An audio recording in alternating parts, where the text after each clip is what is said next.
gravit d'entre les mains. Veille sur leurs âmes et que rien ne leur arrive de mal. Le cœur d'un père spirituel, c'est ça le cœur d'un père, le cœur d'un berger. En tant que berger Nemo, vous allez vraiment reconnaître celui qui est pour vous un père spirituel, celui qui vous aime et qui prend soin vraiment de votre âme et qui vous conduit dans les voies de la vie, dans les voies de la croissance spirituelle, dans les voies de la bénédiction de l'Éternel, pour vous emmener réellement à vivre votre destinée. Vous allez déceler à quelle personne vous avez affaire en tant que père spirituel. Dans les années 2013-2014, j'ai hébergé un père spirituel, quelqu'un pour qui j'ai du respect jusqu'à présent, quelqu'un que j'estime beaucoup, quelqu'un qui m'a beaucoup apporté dans la vie, qui m'a beaucoup enseigné la parole de Dieu, quelqu'un pour qui j'ai vraiment du respect. Et là, il y avait des situations où il fallait que je l'héberge. Et puis après, pour des raisons que je ne dirai pas ici, le courant n'arrivait plus à passer. Et puis comme ça, un jour, voilà, il y a eu un clash que je ne dirai pas sur l'antenne ici. Et ce clash m'a amené vraiment à lui dire des insanités. Oh, j'ai dit des insanités à ce monsieur. J'ai fait des messages mal polis.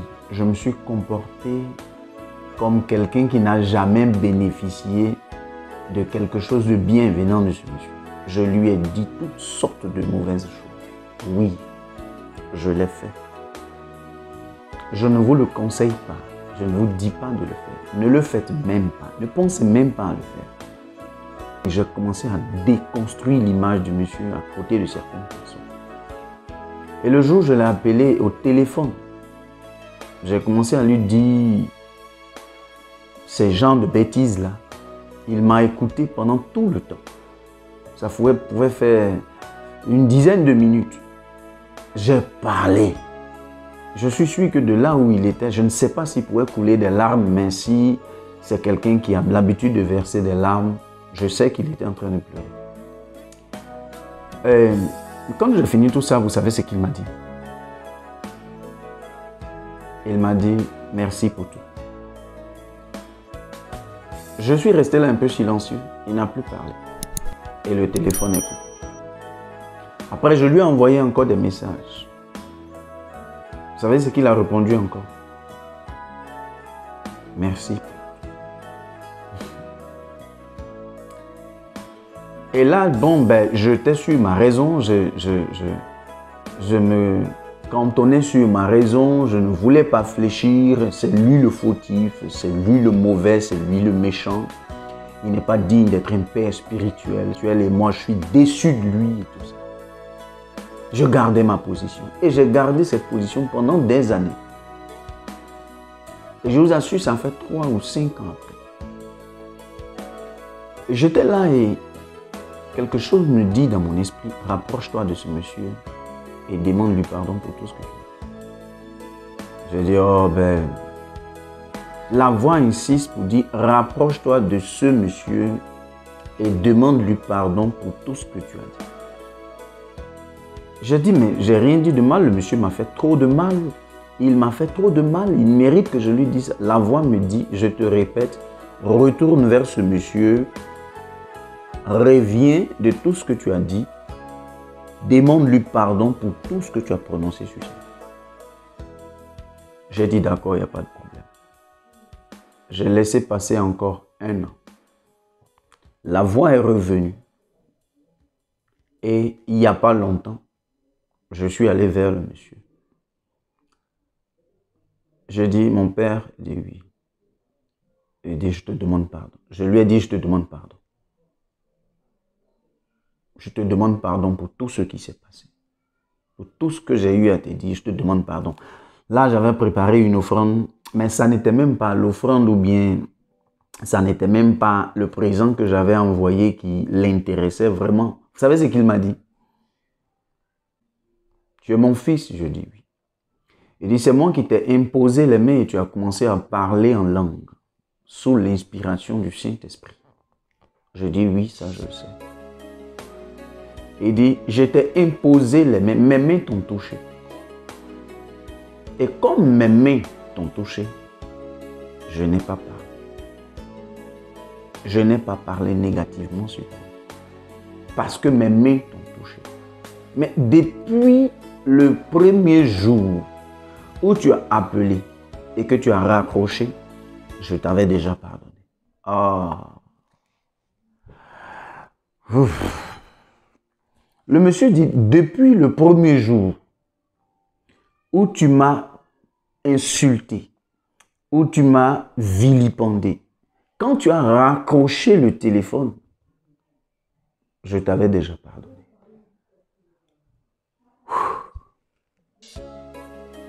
Je suis resté calme, silencieux. J'avais l'enveloppe en main en guise de présent ou d'offrande. Mais je suis resté, vous savez, j'ai senti comme un poids sur mon cœur. Je n'ai jamais entendu ça. C'est le cœur de Dieu. Je voyais en ce monsieur le cœur de Dieu. Le cœur de Dieu, le cœur d'un père spirituel. Dieu nous donne la responsabilité des âmes. Et Dieu nous donne, si vous êtes un père spirituel et que Dieu vous a confié la destinée de certaines âmes, il vous donne un manteau. Il met en vous un dépôt pour que vous puissiez vous comporter comme un père qui a engendré quelqu'un dans la foi et qui n'est pas prêt à le perdre. La Bible dit, nous sommes les brebis dans la bergerie du Seigneur. Et le Seigneur n'entend même pas lâcher une seule brebis ou abandonner une seule brebis dans la gueule d'un lion. Il est prêt à laisser 99 autres brebis pour aller chercher la seule brebis que l'ennemi est venu prendre. Vous voyez? C'est le cœur de Dieu. Jésus a dit à Pierre, Pierre, si tu m'aimes vraiment, prends soin de mes brebis. Pierre, si tu m'aimes vraiment, arrange-toi en sorte que personne ne puisse te les ravir d'entre les mains. Arrange-toi, Pierre. Jésus a dit dans le livre de Jean 10, il dit, Père, c'est toi qui me les as donnés. Je leur donne la vie éternelle et personne ne pourra les ravir d'entre mes mains. Tu m'as confié la responsabilité de ces brebis-là. Tu m'as confié la responsabilité de ces âmes-là. Je m'arrangerai à ce que rien dans la vie ne puisse me les ravir d'entre les mains. Pierre, si tu m'aimes vraiment, prends soin de mes brebis et fais en sorte que nul ne puisse te les ravir d'entre les mains. Veille sur leurs âmes et que rien ne leur arrive de mal. Oui, le cœur d'un père spirituel. C'est ça le cœur d'un père, le cœur d'un berger. En tant que berger, ne maudissez pas. En tant que berger, n'abandonnez pas les brebis. Allez au secours de ceux qui souffrent. Quand vous vous sentez blessé en tant que berger, regardez la responsabilité divine qui vous a été assignée de guider l'âme de cette personne dans la lumière. Ne la précipitez pas dans les ténèbres. Ne précipitez pas l'âme des gens dans les ténèbres parce qu'ils vous ont blessé. Non. Je sais que l'autorité divine n'est pas quelque chose avec laquelle il faut jouer. C'est pourquoi je dis à quelqu'un qui me regarde et qui m'entend, ne fais pas comme j'ai fait. Je ne te donnerai même pas le conseil d'ouvrir la bouche contre un père spirituel ou de dire des choses, des insanités. Parce que ce qu'il va dire va arriver dans ta vie. Mais en tant que père spirituel aussi, ayez le cœur de Dieu. Ayez de la compassion pour les gens. Ne voyez pas votre orgueil, ne voyez pas votre supériorité. Mais Jésus-Christ a laissé sa supériorité au ciel. Il est venu comme un homme. Il s'est humilié. Pourquoi? Pour sauver les âmes. Par moment, par moment, par moment, par moment, laissez tomber un peu ce que vous êtes. Et regardez derrière une action qu'une âme que vous avez sauvée est en train de poser, la main de l'ennemi en train de manipuler la vie d'une personne. Je ne disais pas qu'en ce moment, c'est une main noire qui m'a manipulé, mais je n'avais pas le droit. Je n'avais pas le droit de dire quoi que ce soit de cet homme de Dieu. Bien qu'il ait fait des choses qui ne sont pas vraiment des choses à louer. Ça n'était pas vraiment des choses qu'il fallait apprécier. Mais je n'avais pas le droit d'exposer mon Père spirituel, d'exposer celui qui a déposé en moi la vie de Dieu. Je n'avais pas le droit de celui qui a mis en moi un dépôt d'énergie divine. Il m'a imposé les mains. Et par ses mains, Dieu a agi dans ma vie. Je n'avais pas le droit de dire certaines choses. Mais en même temps que je n'avais pas le droit, il savait que lui aussi n'a pas le droit de me maudire. Et il a joué son rôle. Et vers la fin, c'est Dieu qui a gagné. Aujourd'hui, on est en de bons rapports. Chaque jour, je prie pour lui. Je le trouve exceptionnel. Je le trouve vraiment différent dans le groupe, la pléiade de tous ces hommes de Dieu aujourd'hui qui pourraient oui et non, parce qu'un fils spirituel n'a pas peut-être honoré un engagement financier, on le maudit, on lui dit des choses où tu ne vas pas aller devant, je suis un père, mon autorité, ceci et cela. Il a été différent.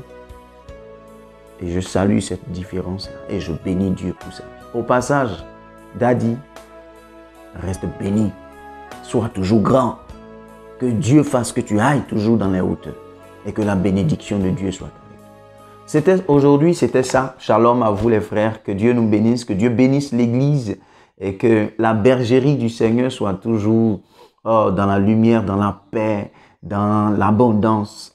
Que Dieu nous bénisse.